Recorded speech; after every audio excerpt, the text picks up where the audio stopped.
The Saints are interesting, and if you look at strictly their receiver depth chart, you got Michael Thomas, who we know counts as like one and a half That's receivers, it.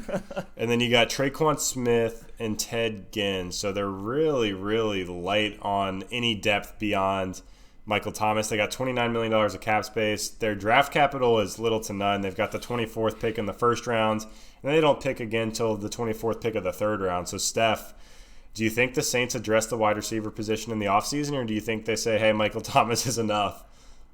It's really tough, man. I mean, if they don't bring anybody in, then I'm trying to buy Alvin Kamara. I'm already trying to buy Alvin Kamara low right now, but even more so with that passing work underneath. It kind of makes Alvin Kamara the wide receiver too at this point. I don't know what happened to Traquan Smith. He was showing promise for 4 or 5 games in 2018.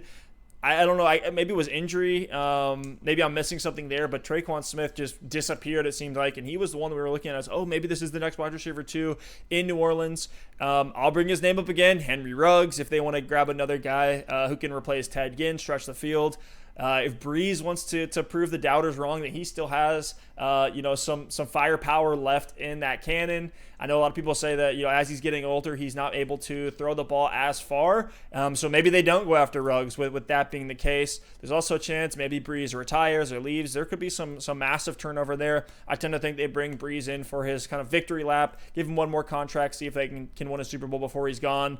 With Michael Thomas there, maybe they really don't need a wide receiver too. Maybe they take somebody in the third round. There's not a ton of ways that they could go. They're kind of in a tight position there, just being one of the lowest in the league in terms of cap. Yeah, it's really tricky. They're in a precarious situation because they don't have a lot of options. So when you think about this Saints team, you got Michael Thomas, who he really does count for more than just a wide receiver one, because if they're throwing the ball to him that many times, you don't need a wide receiver two that's going to get you 120 targets in a season.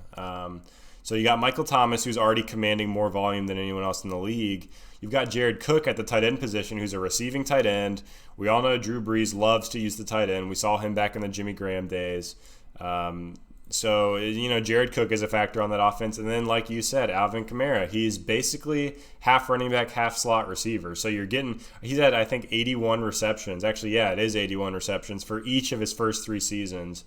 So he's a lock to get, I guess, 81 receptions in 2020. So you think about that, he's like a slot receiver. So you got this dominant ball commanding number one, a pass catching tight end, a running back who catches 80 passes a year, and then these other small pieces don't really need to be as involved. I do think it's going to benefit them to bring someone else in. I think they kick the tires on, a DeMarcus Robinson, a Nelson Aguilar, a Philip Dorsett type guy to kind of upgrade that number 2 spot without having to spend up too much with their limited cap space.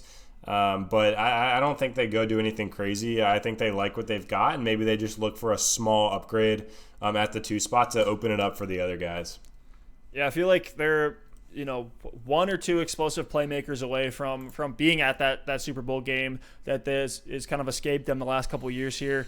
There's a lot of interesting names in the draft. Brandon Ayuk, Michael Pittman, Laviska Shenault. So the list goes on and on with guys they could look to in the draft. We'll see how that plays out. Taylor Gabriel is another one I'll throw out for them. Let's move over to the 49ers here, the Super Bowl runner-up 49ers. Obviously, they have Deebo Samuel there. He has been the guy for them in that wide receiver core. Had an absolute breakout season.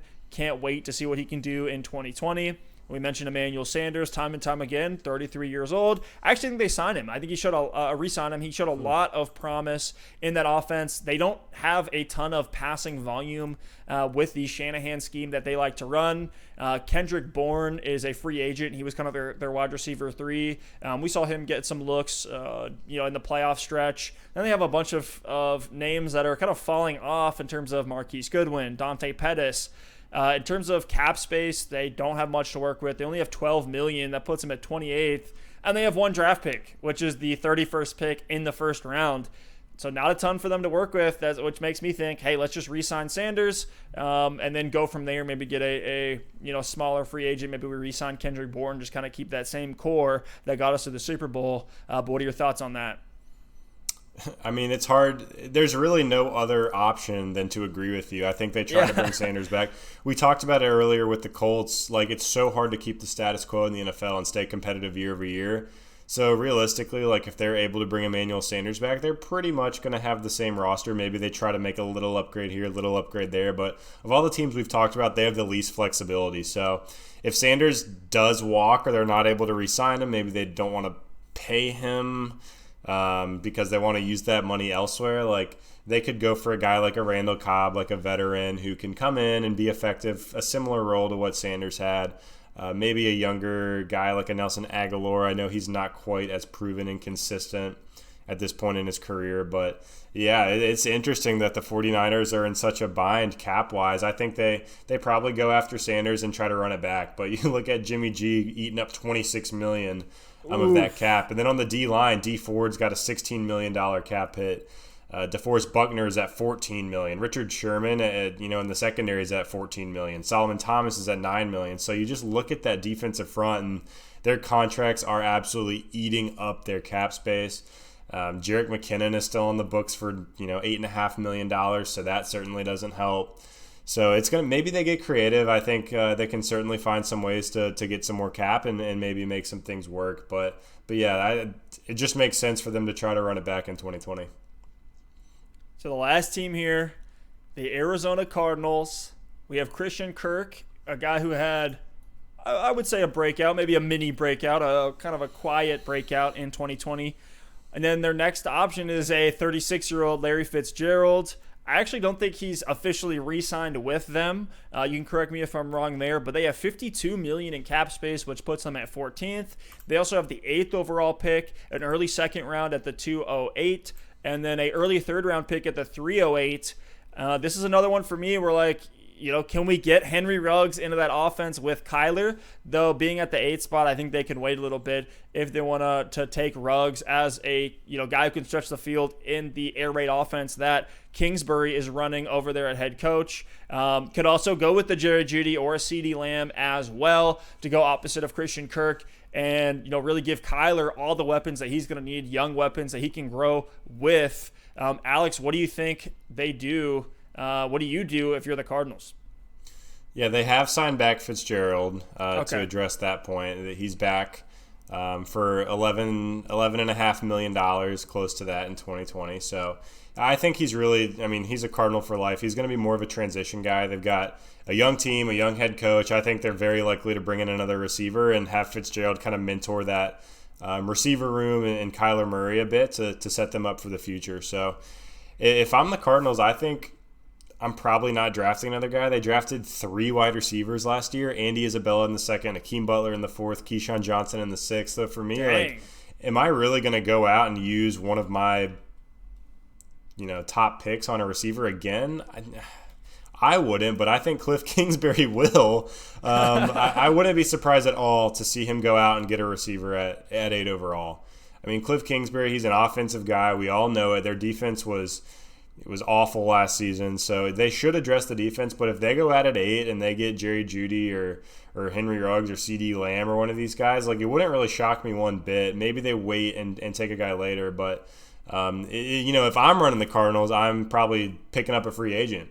They do need to re-sign Kenyon Drake on the offensive side of the ball, but we all know David Johnson's got a huge cap hit, and he could get cut, which might not clear up more space for this season, or maybe he's traded and they are able to shed some of that cap. So maybe they're able to free up some space and go out and get another receiver that's going to help build with this nucleus with Kyler Murray and with Christian Kirk and have Larry Fitzgerald teaching them. So I think they could be players for some of the top name free agents. I don't think A.J. Green makes a ton of sense. They obviously would take Amari Cooper if they had the chance. I don't think there's a way he goes there, but a guy like Robbie Anderson could make some sense. Maybe a Brashad Perriman, a guy who's still pretty young and had first round draft capital coming into the league.